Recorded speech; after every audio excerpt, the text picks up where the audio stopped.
Hello friends, welcome to our channel crypto with Vishal. कल हमने बहुत सारी रात में चीज़ें डिस्कस करी हैं, चाहे वो टेलीग्राम हो, चाहे वो ट्विटर हो या फिर यूट्यूब शॉर्ट्स हो।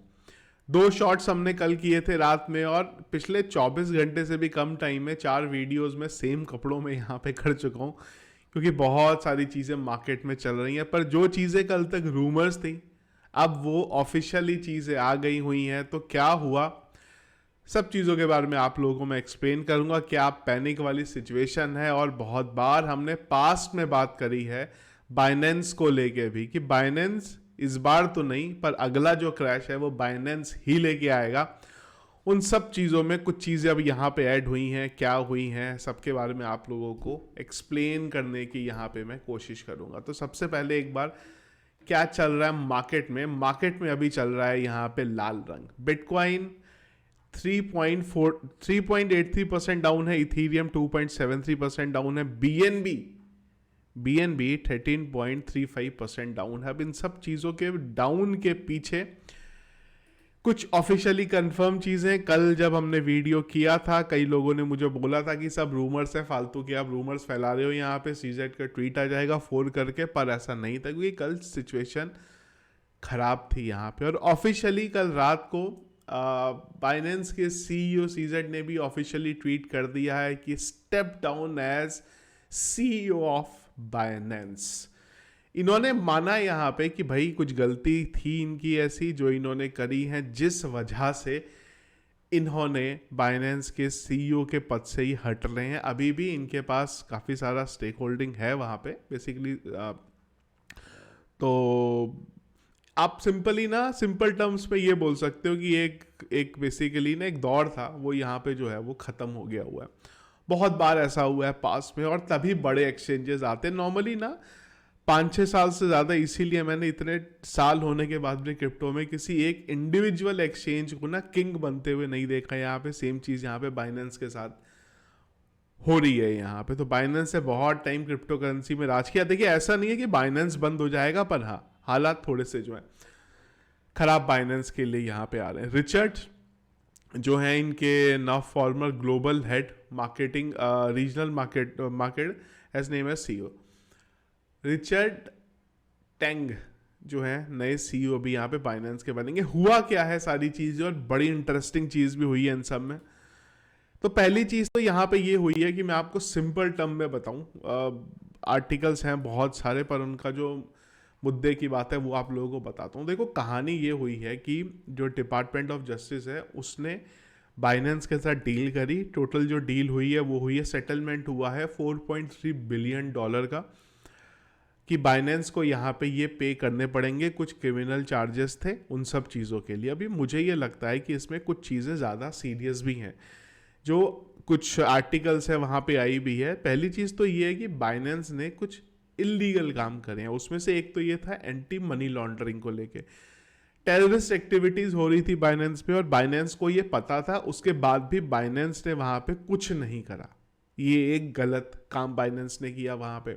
अब होने वाला ये है यहाँ पे कि बाइनेंस को पूरे का पूरा स्कैन किया जाएगा। क्या बाइनेंस के ट्रांजैक्शन हुए थे, आज तक जो डेटा बाइनेंस का कभी बाहर नहीं आया था, उसको थर्ड पार्टी जो एजेंसी है वो पूरा चेक करेगी यहाँ पे कि बाइनेंस ने क्या करा है इतने साल में। तो अभी तक जो चीजें सामने नहीं आई हैं, हो सकता है वो चीजें वहां पे सामने आए। चीजें ज्यादा खराब ना हो, उसके लिए मुझे लगता है जो सीजेड हैं वो वहां के निकल गए बाइनेंस से। क्यों, वो भी आपको बताता हूं। उनके टाइम पे बाइनेंस में ये सारी चीजें हुई हैं, और अगर कुछ ज्यादा बड़ा कांड होता है तो वो सारी की सारी रिस्पॉन्सिबिलिटी अब शायद इनके ऊपर आ जाएगी। और ये बाइनेंस के सीईओ से वैसे निकल चुके हैं वहां पे। अगर जब बाइनेंस के ऊपर कुछ आफत होती और वो टाइम पे ये सीईओ होते, तो ज्यादा बाइनेंस के लिए प्रॉब्लम हो सकती है। तो शायद इनको पता था, शायद बाइनेंस को भी समझ में आ गया हुआ था कि यार कुछ इशू आने वाले टाइम में हो सकते हैं। तो एक काम करते हैं, किसके ऊपर रिस्पॉन्सिबिलिटी डालें, जिस पे भी रिस्पॉन्सिबिलिटी डालेंगे उसको यहाँ पे हटा दिया जाए। अब यहाँ पे अगली एक चीज़ और भी निकल के आई है कि सीजेड को भी बेल पे बाहर आए हैं ये यहाँ पे। अब आने वाले टाइम पे इनसे भी काफ़ी सारी इंक्वायरी होने वाली है। उस इंक्वायरी में ये आप देख सकते हैं यहाँ पे मेंशन है चीज़ें। अब उसमें कैसे होगा ये, क्या इनको जेल हो जाएगी, अब इनसे बात करी जाएगी, क्या होगा वो सब आने वाले टाइम में पता चलेगा हमें जैसे जैसे केस आगे बढ़ेगा। एज ऑफ नाउ जो ऑफिशियली है, और यहाँ पे ये चीज़ बोली भी है इन्होंने, ये आप देख भी सकते हैं डिपार्टमेंट ऑफ जस्टिस की मैं वेबसाइट पे आपको दिखा रहा हूँ, ऑफिशियली यहाँ पे बोला गया है कि बाइनेंस के फाउंडर और जो सीईओ हैं उन्होंने खुद से ये चीज़ें माना है इफेक्टिव एंटी AML प्रोग्राम जो होता है उसके तहत यहाँ पे, और इसलिए वो रिज़ाइन कर रहे हैं बाइनेंस के सीईओ के पद से। तो ये सारी चीज़ें हुई। अब इसमें बड़ा सरप्राइज चीज़, कल मैंने बोला भी था कि FTX पंप कर रहा है यहाँ पे, और FTX ने एक टाइम पे 20% तक पंप करा, और सबसे बड़ी चीज़ कि जो FTX पंप हो रहा है उस पंप में जो सबसे ज़्यादा वॉल्यूम जिस एक्सचेंज से आ रहा है वो एक्सचेंज यहाँ पे बाइनेंस है। एक बार मैं आपको दिखाता हूँ वो, क्योंकि अभी मुझे नहीं पता कितना आ रहा है, एक टाइम पे 60% जो वॉल्यूम था वो बाइनेंस से आ रहा था यहाँ पे। एक बार देखते हैं अभी, हाँ अभी भी यही है, 64% जो वॉल्यूम है वो बाइनेंस से आ रहा है। तो FTX टोकन अब FTT टोकन जो है वो अब यहाँ से कैसे पंप हो रहा है पता नहीं इस बारे में। अब क्या बहुत ज़्यादा डरने की ज़रूरत है हमें, क्योंकि BNB का प्राइस भी क्रैश हो गया है यहाँ पे, और ये 225 जो एक बड़ा क्रिटिकल रीज़न रहता है, BNB जो है उस लेवल पे यहाँ पे आ गया हुआ, क्योंकि अगर आप पिछले एक महीने की भी बात करें तो यही वो लेवल था जहाँ पे हर बार ही आता था, और अगर आप एक साल में भी देखते हैं तो बस एक बार ये लेवल था, 200 से नीचे ही नहीं आया, पर थोड़े से जो चीज़ें हैं वो इसके भी यहाँ पे गड़बड़ा रही हैं। बिटकॉइन के बारे में देखिए क्या यहाँ से मार्केट क्रैश होगा, तो मार्केट तो ऑलरेडी क्रैश हुआ है यहाँ पे, हम लोगों ने 35,000 के लेवल को देखा यहाँ पे, अब 35,500 के लेवल को इनफैक्ट देखा हमने यहाँ पे। अब क्या यहाँ पे और क्रैश हो सकता है? डेफिनेटली क्रैश हो सकता है यहाँ पे, डिपेंडिंग अपॉन कि क्या निकल के आता है वहाँ से, क्या अभी आगे जो इन्वेस्टिगेशन बढ़ती है उसमें क्या चीज़ें निकल के आती हैं।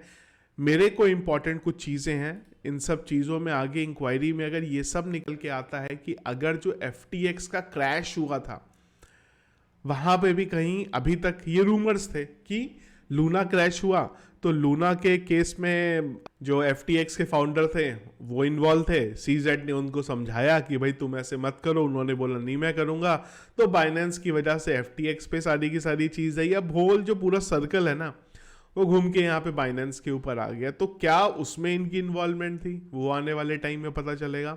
और दूसरा, अगर आपको याद होगा हमने एक बार बात करी थी इस बारे में कि US जो है वो सारे एक्सचेंजेस को पकड़ रहा है, तो क्या FTX को वापस लाना चाहते हैं? क्यों? क्योंकि उसमें बहुत सारी गवर्नमेंट की फंडिंग इन्वॉल्व है, गवर्नमेंट का कहीं ना कहीं डायरेक्ट रिलेशन है FTX के साथ। तो क्या FTX को वापस लेके आना चाहते हैं? क्या इस वजह से चाहते हैं कि बाकी एक्सचेंजेस बंद किए जाएं, या फिर हम लोग जो बड़ी बड़ी चीज़ों के बारे में बात कर रहे हैं, ETF आने वाला है, ये वो फलाना डिमाका, तो क्या वो जो ETF लेके आने वाले हैं क्या वही अपना एक्सचेंज भी लाने का प्लान कर दें? हमने बात करी थी ना, ध्यान होगा कि ब्लैक रॉक की फंडिंग हो रही है एक्सचेंजेस के ऊपर, तो कहाँ से ये सारी चीज़ें आपस में कनेक्ट हो जाएंगी। अब ये चीज़ों को देख के लग रहा है कि शायद वो पूरे का पूरा एक सर्कल था, आपस में चीज़ें कनेक्ट हो रही है। वैसे भी क्रिप्टो के इतिहास में कोई एक्सचेंज अकेला बहुत ज़्यादा टाइम राज यहाँ पे नहीं करता। अभी भी मेरा बाइनेंस के बारे में वही मानना है जो पहले था कि ये जो बुल रन है बाइनेंस सर्वाइव करेगा, पर जो अगला मार्केट क्रैश आएगा वो बाइनेंस लेके आएगा। ये पहले भी मैंने कहा था और अभी भी इस चीज़ पे मैं कायम हूँ। यहाँ पे स्कैम जो फंड आ रहे हैं बाइनेंस के, डेफिनेटली वो करे होंगे, एक्सचेंजेस इन्वॉल्व होते हैं उसमें। मैं भी कुछ एक्सचेंजेस को जानता हूँ कि उन्हें कई बार कुछ चीज़ें करनी पड़ती हैं जानकर भी। अब बाइनेंस किस लेवल पे इन्वॉल्व था उसमें?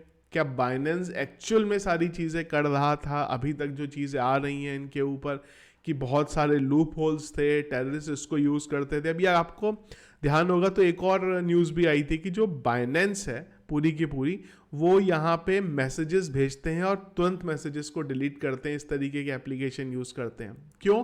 जिससे आगे किसी को ना पता चले। हमने ये भी डिस्कस किया था कि बाइनेंस का पूरा एक ग्रुप बना हुआ था जहाँ से वो वॉल्यूम जनरेट करते थे, पंप डंप करते थे, और CZ भी उन्हीं के पार्ट होते थे वहाँ पे।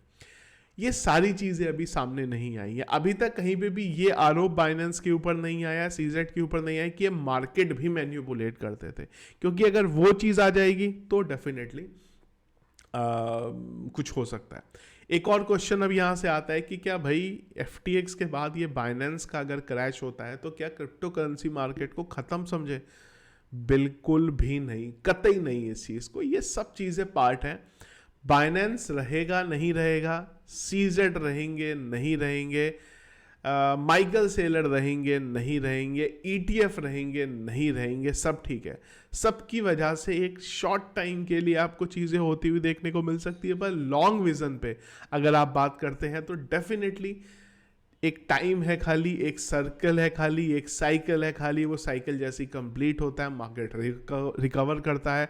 बहुत सारे स्कैम पहले हुए हैं, बहुत सारे फट पहले हुए हैं। FTX का जब जो हैकिंग हुई थी अपने आप में बहुत बड़ा था, वो क्रिप्टो मार्केट ख़त्म हो जाएगा, पर कुछ नहीं होता ये।